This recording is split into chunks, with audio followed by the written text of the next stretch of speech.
ये हैं बदलो की नशरियात। खुशामदीद कहते हैं आपको अंगेख में। मैं हूं शाहबारा सलीम इम्तियाज आलम के साथ बदलो चैनल पर। अगर आपने अभी तक चैनल को सब्सक्राइब नहीं किया तो सब्सक्राइब कर लीजिए और बेल आइकन प्रेस करना हरगिज़ मत भूलिएगा।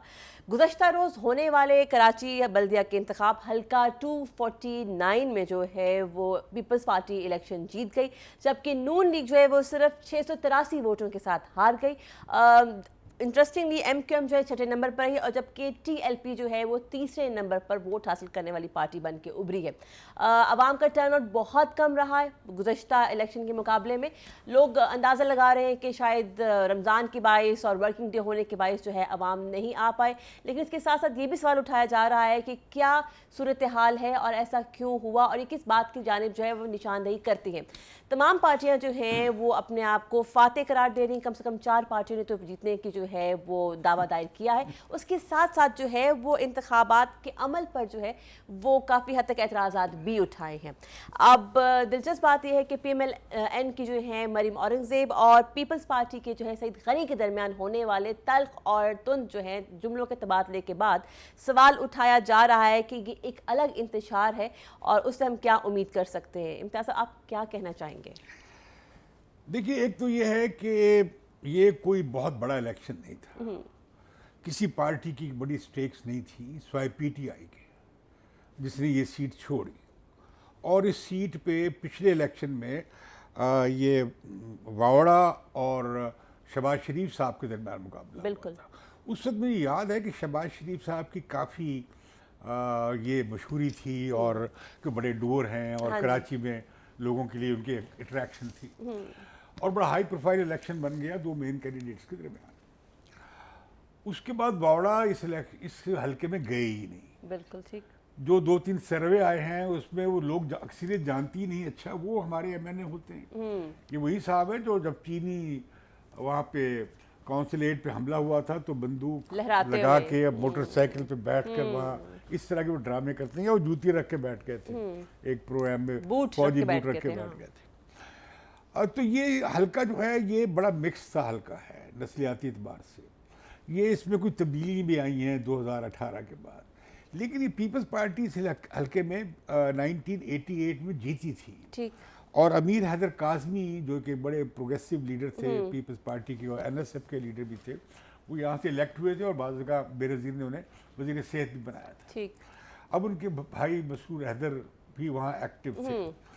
अब इन तमाम लोगों में अगर कोई वाहिद मकामी कैंडिडेट था तो कादिर खान मंदोखेल थे। अब कादिर खान मंदोखेल ने यकीनन पिछले इलेक्शन में बहुत कम वोट लिए थे, क्योंकि लोगों ने कहा था भाई बड़ा मुकाबला तो हो रहा है पीटीआई में और शहबाज शरीफ साहब में, तो इन्हें वोट देके ज़ाया क्यों करें। इसका मतलब ये नहीं कि जो 7,000 वोट उन्हें मिले थे पिछली बार, पीपल्स पार्टी को यहाँ कम वोट मिलते रहे। पीपल्स पार्टी को यहाँ 60,000, 70,000, 50,000 वोट मिलते रहे हैं और यहाँ से पीपल्स पार्टी जीतती भी रही है। जब हारी भी, फॉर एग्जाम्पल 2013 में फारूक सत्तार यहाँ से जीते थे 1 लाख से ज़्यादा वोट लेकर, और यहाँ पे 64,000 वोट लिए थे पीपल्स पार्टी के अब्दुल अजीज मेमन ने। ठीक। तो पीपल्स पार्टी यहाँ कम्पीट करती थी। यहाँ पे नस्लियाती एतबार से हर तरह के लोग हैं, पंजाबी भी हैं, हज़ारावाल भी हैं, मियाँवाली के लोग भी हैं, पख्तून भी हैं और पंजाबी भी हैं और उर्दू स्पीकिंग भी हैं और मेमन भी है। एक बड़ा मिक्स सा ये हल्का है, बड़ा निगलेक्टेड हल्का है। और ये ज़्यादातर एमक्यूएम, हालांकि एमक्यूएम का बेस नहीं समझा जाता रहा, लेकिन यहाँ से फारूक सत्तार जीते थे। ठीक। अब पिछले इलेक्शन से आप इससे नहीं कर सकते। एक तो पिछले इलेक्शन में तकरीबन 40%, 39.58% वोट टर्न आउट हुआ था। सही। इस बार सिर्फ 21.4% हुआ है। बिल्कुल सही। पिछली दफा के टर्न आउट से इस दफा टर्न आउट आधा रहा है। बिल्कुल सही। जो बात बहुत सिग्निफिकेंट है वो ये है कि तहरीक इंसाफ के लिए सिग्नल आ गया है कि जो 14 सीटें आपको जुगे में मिल गई थी, क्या हवा चली थी, ये क्या हुआ था, तो अब वो 14 सीटें मुझे लगता है कि पीपल्स पार्टी को पीटीआई को इस्लामाबाद से, कराची से नहीं मिलने वाली। ठीक है। मैंने इस रिजल्ट को बड़े गौर से देखा है और नुक्ता नज़र से। अच्छा। ये पीपल्स पार्टी में और मुस्लिम लीग में जो अब बकबक चल रही है, खींचातानी चल रही है, ये ऐसी फजूल मैं समझता हूँ, वह ज़रूरी है। क्योंकि दोनों अपोजिशन में पार्टीज ने मात दी है तो पीटीआई को दी है, जो चौथे नंबर पे पहुंच गई है पहली पोजीशन से। तो एक ओपनिंग हुई है कि पीटीआई अब वहां से उसका बैक गियर आ रही है, हवा जो थी वो बैठ गई है, ठीक है, वो रैला गुजर गया है, अब वो उतराव की तरफ जा रहा है। अच्छा, दूसरी बड़ी बात मुझे नजर आई एमक्यूएम की। ओके, अब यहाँ पे पीएसपी के जो लीडर हैं पाकिस्तान सरजमीन पार्टी के, उन्होंने यहाँ से 9,227 वोट लिए। अच्छा, उनके वोट कम हैं तहरीक लब्बैक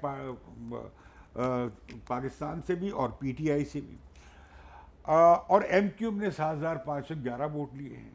अगर इनके वोट मिला लिए जाएं 16,000 के करीब, तो लगता ये है कि पीपीपी और पीएमएलएन के वोट इन दोनों को मिलाकर भी ज्यादा है। भले मिफ्ता इस्माइल है या ये कादर खान मंदोखेल है, ठीक है, इनके अकेले के वोट एमक्यूएम के दोनों धड़ों से ज्यादा है। ठीक, ये बात याद रहे कि ये एमक्यूएम का बेस नहीं कहलाता, लेकिन यहाँ से still 1 लाख से ज्यादा वोट हाँ। लिए थे फारूक सत्तार साहब से। तो ये जो एमक्यूएम की तकसीम है, मुझे लगता है कि अब एमक्यूएम भी अगले इलेक्शन जब होंगे, अगर कोई बहुत बड़ी कोई और हरकत ना हो गई, बहुत तारीख साज किस्म की काया पलट ना हो गई, तो मुझे लगता है कि एमक्यूएम भी डाउन द स्ट्रीम जा रही है। अच्छा, एमक्यूएम शायद उतनी सीट न ले सके जितनी पहले ले चुकी, और ये पीएसपी तो लॉन्च होने से पहले ही इट्स ए डिजास्टर, ओके, ये नाकाम हो गई। ठीक है, अब ये जो टिपिकल महाजर कॉन्स्टिट्यूंसी है, मैं रिजल्ट देख रहा था, मुझे नजर आ रहा था कि तहरीक लब्बैक पाकिस्तान अब महाजरों में अपना असर रसूख बढ़ा रही है। बिल्कुल उससे सही, पहले सुन्नी तहरीक वालों ने भी बढ़ाया था। ठीक, फिर उनकी पूरी क़यादत को बम से उड़ा दिया गया था। नेशनल पार्क में जलसा हो रहा था, कोई 50 के करीब लोग उनके बेचारे अल्लाह को प्यारे हो गए। सही, बिल्कुल ठीक। तो ये जो हल्का है, अब कराची की मुस्तकबिल ये जो रिजल्ट्स बता रहे हैं, फिर देखिए कितने डिवाइडेड है इलेक्ट्रेट के सामने वादा नहीं है।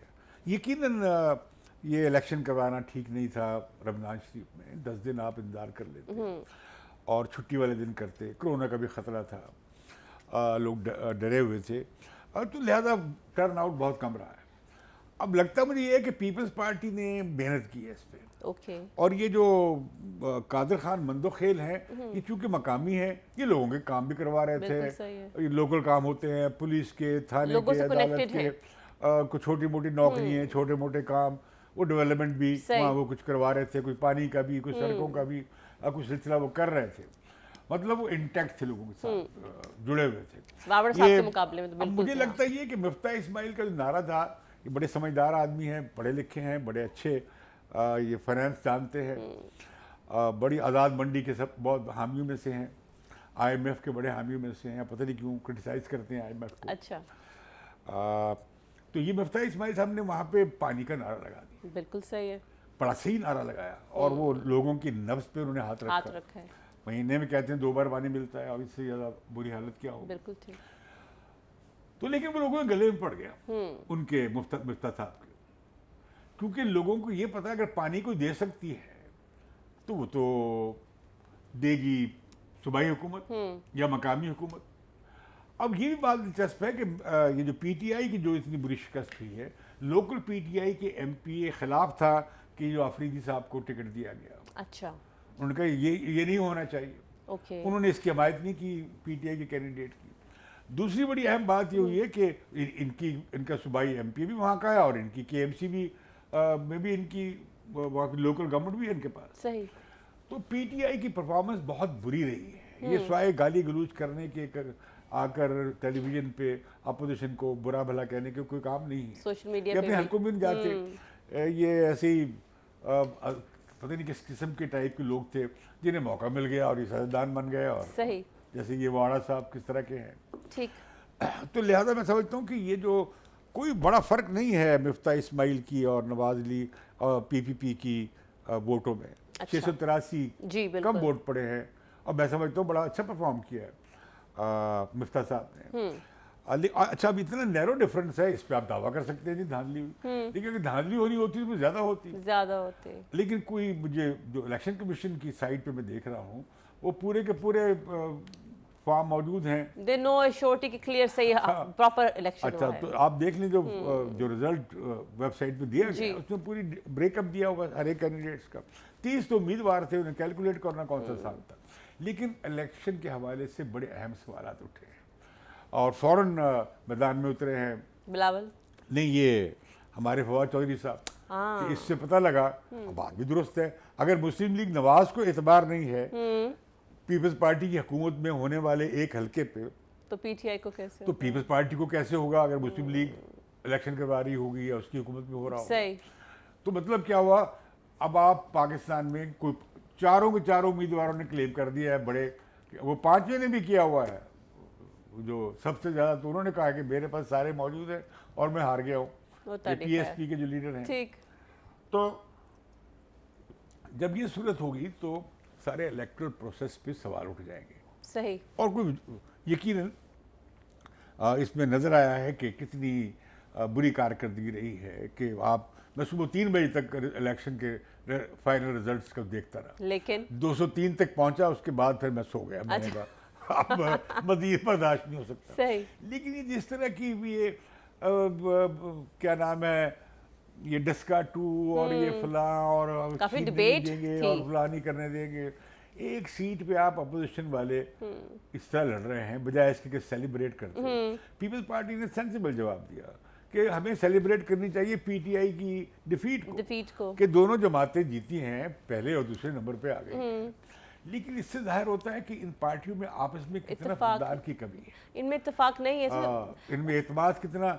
अब वो मौलाना कह रहे हैं कि अच्छा आप रख ले सेनेट की अपोजिशन लीडरी गिलानी साहब रहे, लेकिन आप माफी मांग ले। भाई इस्तीफे देना कौन चाहता था? क्यों आप झूठ बोल रहे हैं, लोगों को ड्रामेबाजी कर रहे हैं?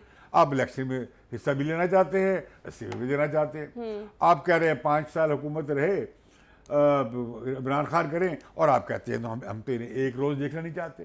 तो बिलावल भुट्टो ने आज सही प्रेस कॉन्फ्रेंस की। अच्छा, बिलावल आप क्लियर हेड तो होंगे, आप चाहते हैं। बिलावल भुट्टो ने बड़ी इंटरेस्टिंग बात की, उन्होंने कहा कि नून लीग जो है वो इमरान खान से नहीं बल्कि पीपीपी के साथ जो है वो मुकाबला करना चाहती है। सो इस सवाल लग ही रहा है कि देखिए इस तरह तो आप आपस में जो वैर निकालेंगे आपस में करेंगे। लेकिन मैं समझता हूँ कि अगर आपने कराची की इलेक्शन पे बात करनी है तो मुझसे न करवाए। तहरीक लब्बैक पाकिस्तान, मेरा ख्याल है उसका भी पीक आ गया। अच्छा, इतना ही पीक था इसका। Are you sure?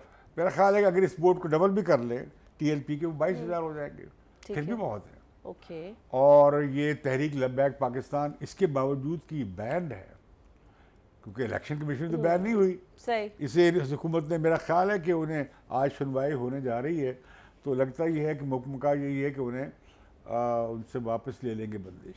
अच्छा, बैन खा लिया जाएगा, क्योंकि इलेक्शन ये इसे सिर्फ आप पॉलिटिकल पार्टीज एक्ट के तहत इस पार्टी को बैन कर सकते थे, ऐसे थोड़ा बैन कर सकते थे। लगता था कि ये सब अंदर ही अंदर कुछ मुकमुका हुआ था, कुछ मामला तय हुए थे, इन लोगों को भी ईज मिल गया है। लेकिन मैं आपको बता दूं कि यूरोपियन यूनियन की पार्लियामेंट में एक बड़ी खौफनाक करारदाद पाकिस्तान के हवाले से पास हुई है। अच्छा। जिसमें 600 से ज़्यादा लोगों ने वोट दिया है। ओके। 8 लोगों ने सिर्फ इख्तलाफ किया है। अच्छा।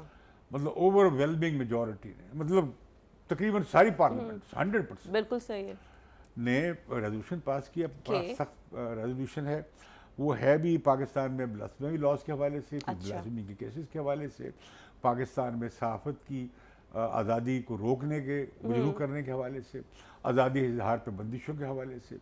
और उन्होंने कहा है कि ये जो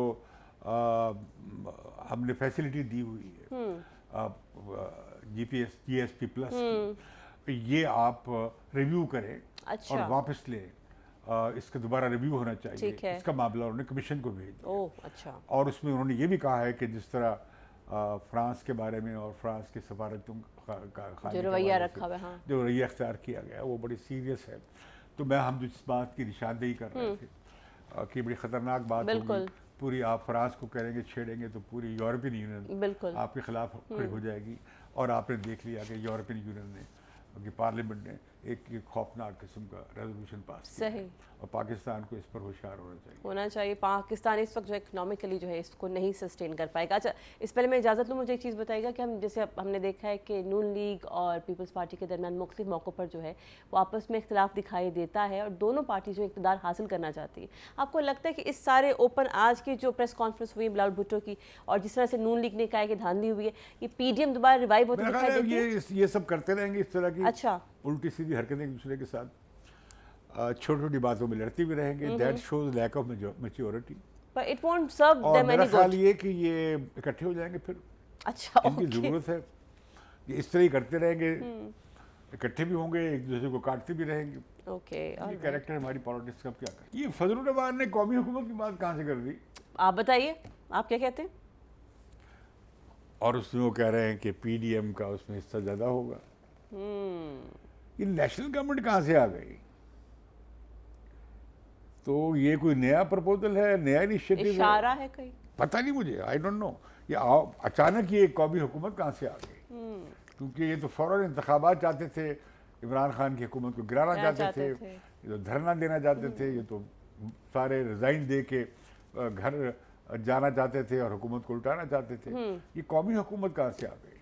आपको क्या लगता है? What do you think? देखते हैं कि ये इसमें क्या उभर के इसमें से आता है। कुछ नया एंगल लग रहा है मुझे। आप मालूम करेंगे, चलें जी, जबरदस्त, देखते हैं। मौलाना से मालूम करते हैं। मौलाना ये से कौमी मालूम हुकूमत क्या है कीजिए। भाई? बिल्कुल ठीक है, मालूम कीजिए, हमें बताइए। आई गेस इसके साथ ही इजाज़त लेते हैं आपसे। थैंक यू सो मच, आपका बहुत बहुत शुक्रिया। आपसे मुलाकात होगी अगले प्रोग्राम में, तब तक के लिए मुझे यानी कि शाह पारा सलीम को इजाज़त दीजिए। अल्लाह हाफ़िज़।